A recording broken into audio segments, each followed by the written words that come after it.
এই রায়ঢাক নদীর উৎপত্তি হয়েছে হিমালয় পর্বত থেকে।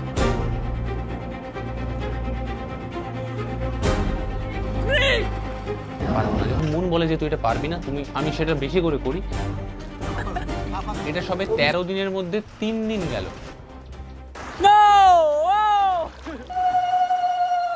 যারা যারা বলতে না আগে যে দাদা তোমার ইউটিউব চ্যানেল কোথায়, এ নাও ইউটিউব চ্যানেল, এবার তোমরা গিয়ে সাবস্ক্রাইব করে রাখো। তো গুড মর্নিং সবাইকে, গুড মর্নিং যারা যারা দেখছো এই ভিডিওটা।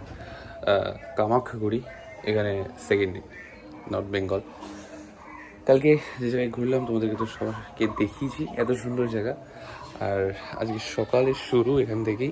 আজকে জানি না কোথায় কোথায় যাব, তো এই জিনিস শেয়ার করা আছে। এখানে অধিকাংশ বাড়ি, যেটা আমি খেয়াল করলাম, এইরকম স্টাইলে বাড়িগুলো, মানে পাকা বাড়ি বাট ওপরে ছাদ কম দেয়, সবাই টিনের শেড দিয়ে এরকম ত্রিকোণ করে রাখে, মানে ভুটানি স্টাইল আর কি। তো এই খাসিয়াতটা দেখলাম, দেখো অধিকাংশ বাড়ি মাথার উপরে টিন দেওয়া। আর জানি না আজকে কোথায় যাব, তো যেখানেই যাই না কেন তোমাদের সাথে শেয়ার করবো সেই জায়গা। তো জানি না কোথায় যাওয়া হবে আজকে। যদি out of state, out of country আমি দেখাতে পারি তাহলে তো খুবই ভালো। তো যদি যাই তো দেখাবো, তোমাদের সাথে শেয়ার করবো। এখানের ভাষা একটু অন্যরকম, একটু বলতে অনেকটাই অন্যরকম। মানে আসামিজ ভাষা তো পুরোটাই আলাদা, কিন্তু এইখানের যে ভাষা, এইখানের ভাষাটাও মধ্যে কিছুটা তফাৎ আছে। যেমন আমরা খাইতাসি, কইতাসি, মানে সব কাজে একটু টানটা আলাদা, তো ভাষা একটু তফাৎ আছে। ঠিক আছে, দেখো চলে এসছে, ওই তো গুড মর্নিং। এইবার দেখা যাক আজকে কোথায় কোথায় ঘোরা যাক। গুড মর্নিং আমি বলে দিয়েছি, ঠিক আছে। কোথায় যাবো তোমার আজকে? আজকে যাবে? আজকে ঠিক নেই।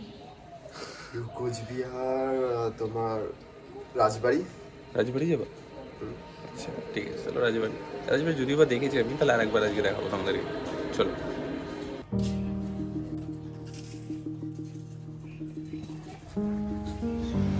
যখন ঘুম থেকে উঠে ভাবলাম অনেক কিছু খাবো একসাথে আমরা, কিন্তু বৌদি তার আগেই আদা দিয়ে লিকার চা করে দিল, সাথে বিস্কুট। আর আমাদের ট্রেন ছিল একটু আগে, মানে 8:45-এ। তারপরে সেটা মিস করলে মনে হয় যাওয়া হতো না। আর আমরা ঠিক করেছিলাম রাজবাড়ি যাব।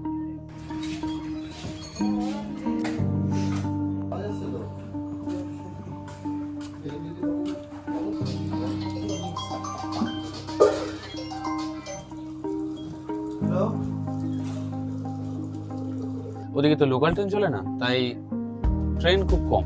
এবার একটা যদি মিস করি পরে হয়তো সেটা রিটার্নের সময় পাবো না, তো আমাদেরকে ওই ট্রেনটা ধরতে হতো। তাই আমরা তাড়াহুড়ো করে ওই চা বিস্কুট খেয়েই রওনা দিয়ে দিলাম কোচবিহার রাজবাড়ির উদ্দেশ্যে।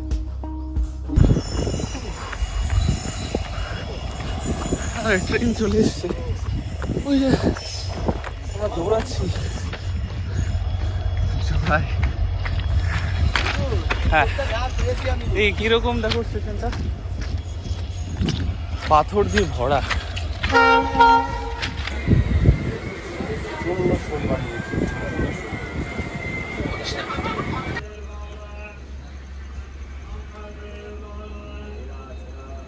আমরা ট্রেন পেয়ে গেছি। তোমার ফোনে তো আমাকে গালো গালো দেখা গেল। বলে রেখে দিয়েছি ফোন দিয়ে, তোমাকে বাদ দিয়ে সবাইকে ফটো দেখাবো। চড়াই স্টেশন তো? হ্যাঁ, চড়াই থেকে যাবো কোথায়? নিউ কোচবিহার। তারপর ওখানে যাবো রাজবাড়ি, তারপরে যাবো আমাদের বাড়ি। দেখতে থাকো। কোচবিহারের রাজবাড়ি সম্বন্ধে তো তোমরা প্রায়ই জানো, অনেকেই জানো। এই নিয়ে সেকেন্ড বার আসলাম এই রাজবাড়ি। এই রাজপ্রাসাদ দোতলা, এটা তৈরি হয় 1887 খ্রিস্টাব্দে রাজা নৃপেন্দ্র নারায়ণ নির্মাতা। অনেকটা জায়গা জুড়ে এই রাজবাড়িটা অবস্থিত। এর পাশে একটা স্টেডিয়াম আছে, আমি অনেক ছোটবেলায় এখানে ঘুরতে এসেছিলাম। আর এর ভেতরে অনেক আকর্ষণীয় পুরনো ঐতিহাসিক জিনিসপত্র দিয়ে সাজানো, বেশ সুন্দর জায়গা।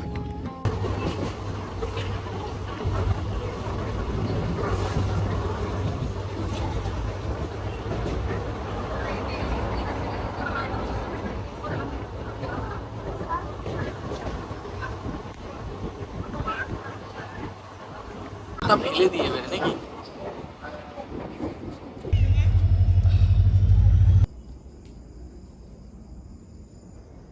আপনি কোন ক্লাসে পড়েন?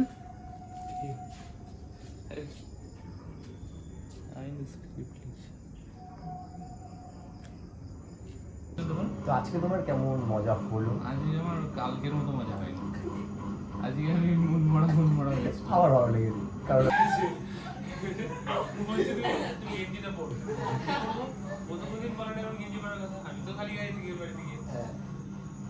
তারপর হঠাৎ করে তুমি যখন ফ্ল্যাশ মেটাবার থেকে চলে গেলে তারপর বুঝলাম না আচ্ছা আচ্ছা আচ্ছা দখল করতে চলেছি। খুবই ভালো। ছেলেটা হচ্ছে যে মেয়েটাকে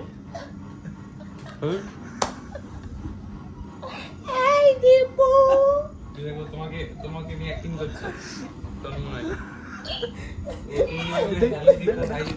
দেখাও দেখাও দেখাও দেখো, দেখো। ভিডিওটা দেখাও ব্যাক ক্যামেরা করো। দেখেছো? Hello guys, welcome to my new channel. कहते हैं सबाई सब्सक्राइब ठोको, बेल आइकन में बजा दो एकदम घंटी। আমার কিছু বলার নেই, পুরো কিছু বলার নেই। আমার কিছু এটা নাম পাঠাচ্ছে দেখে আমরা কোথায় যাচ্ছি? আমরা যাচ্ছি বিয়ে করতে রাইট কোথায় যাচ্ছি? আমি তো বউ সেজে গেছি আর আমি এখন উঠছি আমার সময়টাকে পাঠাচ্ছে দেখে রাখবেন দেখে এইদিকে, এই যেভাবে। দিয়ে যাবেন এইভাবে। আমরা তাহলে কোথায় যাচ্ছি এখন? রাইট হাক। চলো চলো দেখি কেমন কি তোমাদের নদী। স্নান করি। এনার্জি ড্রিঙ্কটা নেওয়াটা মাস্ট।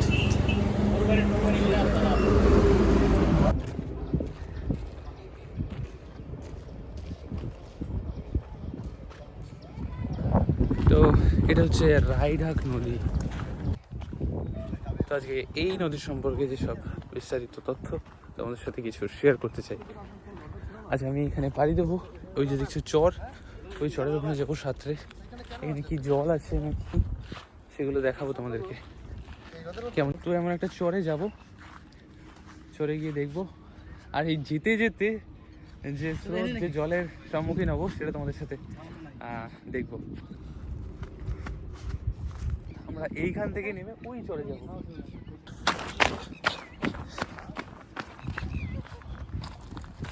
দেখো জল মনে হচ্ছে কম, যে পাথর দেখা যাচ্ছে।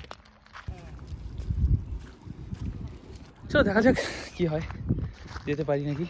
আমরা এখান থেকে নামবো আর ওই যে সীমানা আছে ওই কোনায় কোণে গিয়ে উঠবো। এই চলো। আমি যখন এসেছিলাম এই নদীটাকে আমি ওপর থেকে দেখেছি, যখন বাড়ি যাচ্ছিলাম ব্রিজ থেকে দেখেছি, কিন্তু ওপর থেকে দেখে এটা বুঝিনি যে এর স্রোত এতটা তীব্র।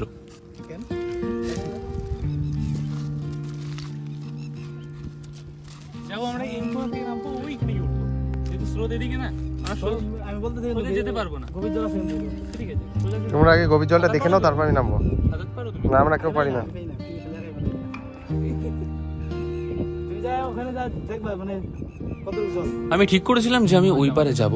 যেসব চর আমি দেখতে পাচ্ছি সাদা পাথরে ঘেরা, তো আমি সেই চরের মধ্যে যে কোনো একটাতে পৌঁছাবো, যে করেই হোক। আমার মনে ভয় করছিল, কিন্তু ভয়ের কারণেই আরো তুমি নামো বেশি আগে। করে যাওয়া, যাতে এই ভয়টাকে আমি কাটাতে পারি।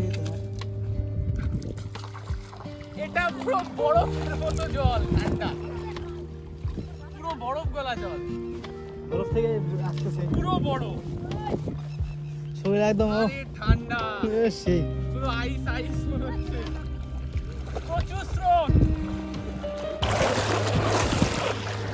বাট প্রচুর স্রোত, মানে বুঝতে পারছো। না আমি একদম সাদা চাইছিলাম। এই যে নদীকে দেখছো, রায়ঢাক, এই নদী হিমালয় পর্বতে 6400 মিটার উচ্চতা থেকে নেমে আসছে। ভুটান হয়ে আমাদের রাজ্যের আলিপুরদুয়ার আর কোচবিহার জেলার উপর দিয়ে অবশেষে বাংলাদেশের ব্রহ্মপুত্র নদীতে গিয়ে মিলিত হয়।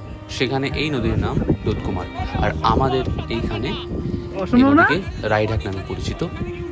এই নদী পলি বহন সক্ষম, তো এর চারিপাশে দেখতে পাচ্ছ এক গাদা পাথর জমে জমে সাদা হয়ে আছে। ওখান থেকে সাঁতার কাটতে এখানে ভুটানে এই নদীকে ওয়াংছু নদী নামে চেনে।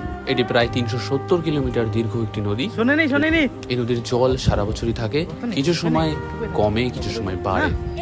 ঠান্ডা তীক্ষ্ণ স্রোতযুক্ত পাহাড়ি না নদী। বললাম আমি তো মিডলে জানি কখনো না, আমি বললাম জলটা কত ডুবে যায় নাকি বাচ্চা বলে তো সামনে দেখো, বলবো না। নদী ওপর থেকে দেখে যতটা শান্ত যতটা সুন্দর মনে হয় না, ভেতরে নামলে বোঝা যায় যে কতটা ভয়ঙ্কর কতটা রাগী এই নদী। দেখো এই স্রোতটা দেখো জাস্ট, মানে জল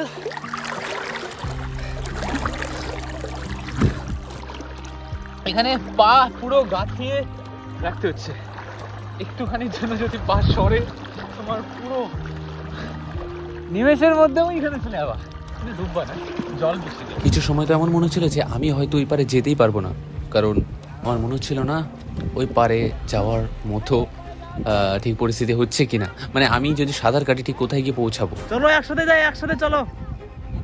আমি মিডিলে গিয়ে আটকেছিলাম, ভাবছিলাম এদিকে যাবো না এদিকে যাবো। আমার মনের সাহস ঠিক কাজ করছিল না, আমি নিজের প্রতি বিশ্বাস ছিলাম না যে আমি পারবো কি পারবো না। তাই ওদেরকে জিজ্ঞেস করছিলাম যে তোমরা কি ওদিকে যাবে, তাহলে আমি যেতে পারবো। তো এরকম পরিস্থিতিতে মনকে স্থির রাখাটা খুব জরুরি। আমি যখন শান্ত হয়ে ভাবলাম যে চলো ঠিক আছে যা হবে দেখা যাবে, কিন্তু আমি শান্ত থাকবো, কোনো ছটফট না। যেখানে যায় জল, যেখানে আমাকে নিয়ে যায় আমি সেখানেই যাবো। তো চলো।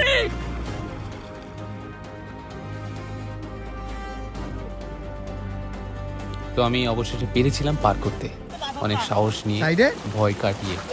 তো যখন আমি ওপারে যাই, মনে একটা আলাদাই শান্তি যে না আমি পেরেছি, আবার একাই পেরেছি।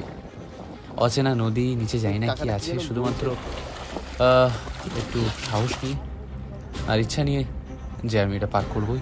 কারণ আমার কিছু জিনিস কঠিন কোনো জিনিস করতে ভালো লাগে নিজের জন্য। যখন মন বলে যে না তুই পারবি না এটা, তখন সেটাকে আমার আরও বেশি করতে মন চায়।